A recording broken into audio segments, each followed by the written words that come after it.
We're in the Madshus race department warehouse and workshop in Biri here, and I'm with Ola Martin Strolian, who has been with Madshus since 2016 in the racing department in one capacity or another.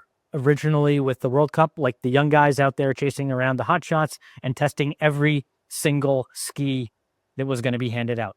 This was Ola Martin's, this is how I met him, was he was testing every single ski because he needed to take control. This is the kind of guy he is. And he has been one of my principal sources, along with people in engineering and development, for really good information and feedback and collaboration to help us make the best of Madshus products for the past 10 years.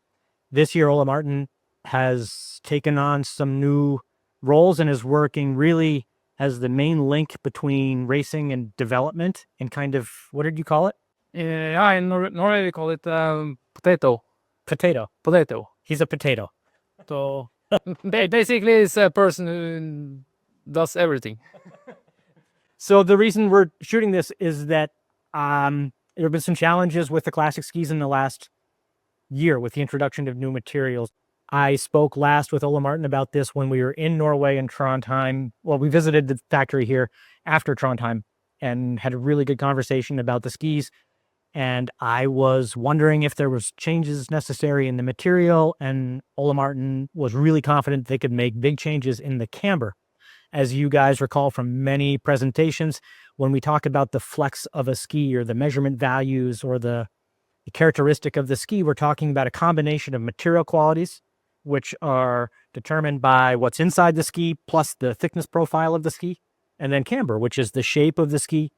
You can think about it like the preload of a spring that determines where the ski will deform, when it will deform, and how much load it takes to deform it.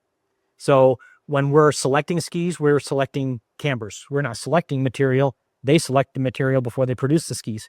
And then all the skis are the same nominally. They have the same stiffness in material terms, but the expression of that stiffness changes from one pair to the next because of the camber. And this is what we're here to do, to find the best cambers.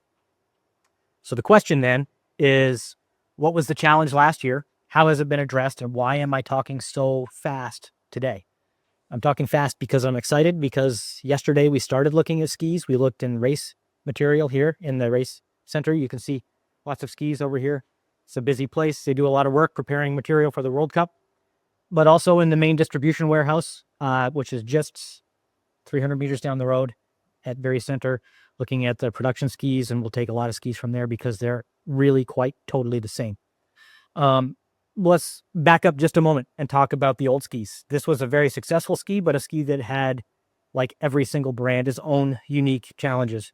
The material profile of this ski was quite soft.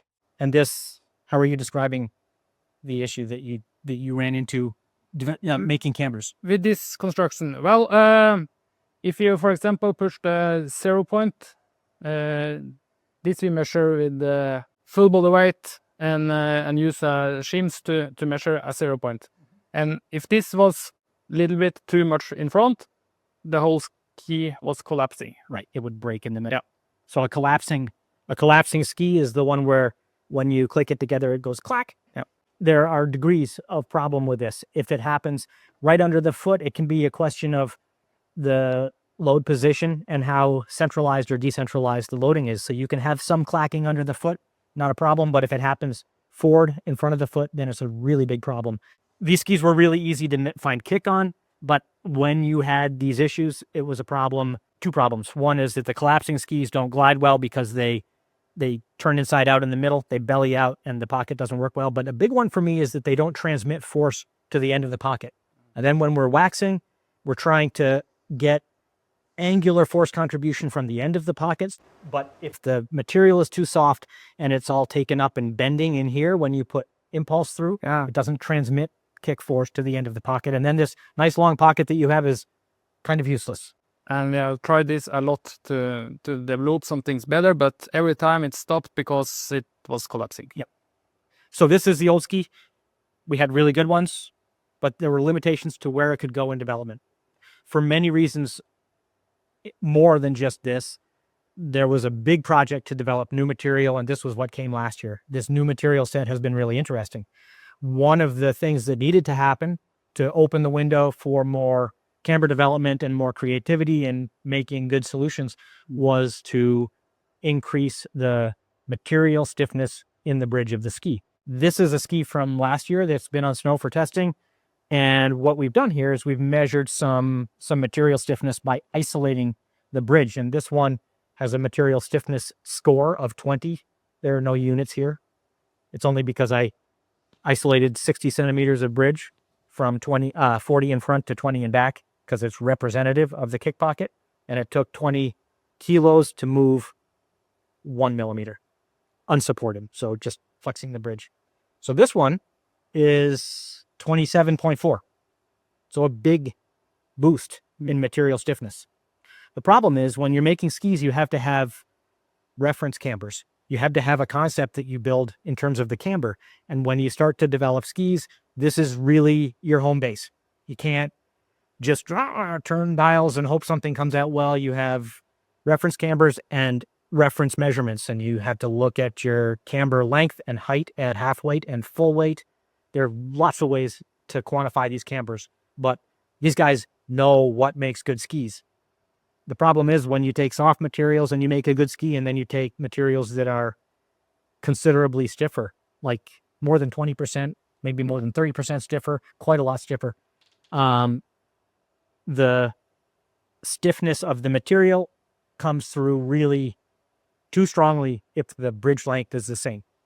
One of the things about the bridge length is that when you look at any beam, the stiffness of that beam or its resistance to deflection is a inverse cube relationship to its length. What that means is that when you shorten the pocket, it gets stiffer, and it gets stiffer quickly. So if you make it half the distance, it's 8 times a cube of 2, 8 times as stiff. And of course, we're not making it really any different from the previous reference camber, but because of the material stiffness, we already know that it's a big percentage stiffer. In order to hit the camber values at half weight and full weight that were necessary with this stiff material, it became necessary to make quite low cambers. And when you have very low cambers, you always put the strength at the end, and it makes a very hard finishing ski. So while these skis were hitting the marks, and they were, in material terms, over the length of the ski, working perfectly, like the skiability of these skis was really great. The edge security, the speed was amazing. Yep. We had all of our racers who had great skis from before and new skis last year selecting these new skis to race on. And this was true for you. Ole Martin last year was passing out, 1,000 pairs Norwegian racers in the Norwegian program, the domestic program plus World Cup. And these new skis were successful. They were being used. Absolutely. Yeah. The problem was not that they were bad skis, but that they were missing the last little bit of competence. It was easy to lose kick at the end. It was a little hard to move through the material. We could get the kick that we needed, but they weren't making the racers their best when they were at their worst. And that's what has to happen from a ski to be really successful in racing. It needs to hit all those marks and also be there when the skier's the most tired, has the least precision in the movements, the least impulse and timing. Absolutely. Right? I was confident that these guys knew the problem, they saw the problem, had the tools to address it, but until we came and saw what the solution was, we didn't know what was going to happen. And we didn't know, is it a material solution or a camber solution? And the answer is? It's always more things, more parameters. The answer is yes. Yeah. So this represents a big change both in material and in camber. Maybe you can take us through what's evolved here. Like you said, last winter, we saw that the ski was fast and the racers choose the ski. But as you also said, the feedback was the camber was a bit too rough. So we work really hard this spring to get a safer kick and more dynamic ski. The thing we have done is to move away some carbon layers. We worked really hard with forms to flat them out a bit in this area, and also we made the chamber a bit longer in the tail. So, and yeah, Zach, maybe you can say something what you have seen. Yeah, I mean, what we can see from every brand is that the length of the chamber. He says chamber because I guess it's chamber or something, but we say camber. It's two different words. He means sorry. The length of the chamber behind the foot is primarily responsible for the strength of the action of the pocket under your foot because it's a short lever.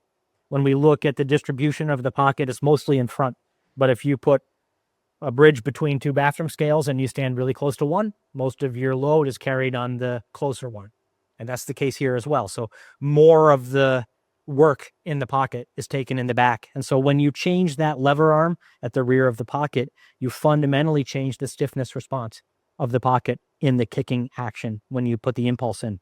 In other brands, we really control this length because it's variable. Some brands have really highly variable, some have less highly variable, depends on their manufacturing method and how consistent the manufacturing is. But we have to pay really close attention to the length of this. This is the big variable in the camber. In addition to removing laminates and changing the camber concept slightly, the lengthening of the rear of this is critical. Now, this can't work on a lot of material. If you have material that's too weak, it's if you open the rear too much, then you really collapse. Because when you open the rear, you shift load to the front, and it's like if the material's too weak, it's like trying to chase a ball of mercury around a table. It always squirts away from you. You can't ever climb on top because it's just whoop. So it takes a certain type of material to do it. The combination here is this. We have a little softer material. We've measured it where this one was 27.5. This one's more like 25 kilos, whereas this one was 20.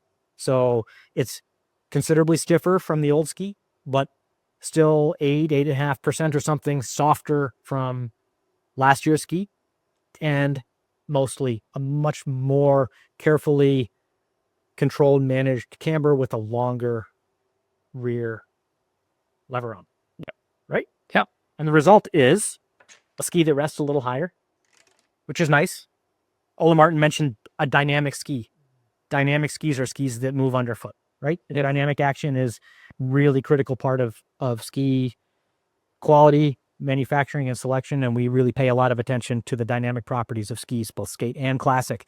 A ski that has too much camber height will be too dynamic, and it will fight you on release, and it will boot you out of the kick, and it's not pleasant to ski on. A ski that has too low dynamic property puts all the strength at the end, like last year's ski, and it can be hard to move through. So we need a ski that has good action and dynamic activity around half weight and into the kicking loads, and then is easy to finish. And this we have. And it's a great pocket shape with a nice long, low opening. And I really can't wait to ski on these skis. Like this feels like it's really close. And this is not a ski I would have taken last year. I'm sorry for the person that tested this ski. It wasn't us. We did better work than this selecting the skis, but this one, it has almost no dynamic response. It really sits down to the pocket almost immediately, and then it comes quite hard and tough. And yeah, of course you can kick the ski, but you don't get to kick through it very easily.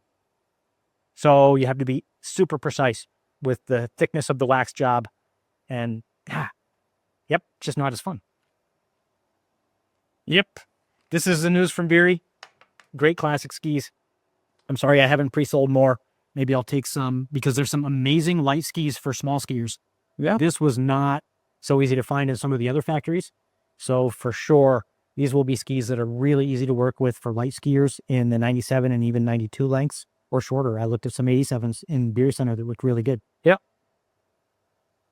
Good. Nice work. Thanks. To the whole team. Yeah, to the whole team. This is a teamwork, 100%. Yeah. And thanks for all the access inside to understand. It's really important for us to understand what's happening inside the ski so that when we're picking the cambers, we know what the material is that we're working with. And this is where the collaboration with these guys makes us better at what we do. That's it.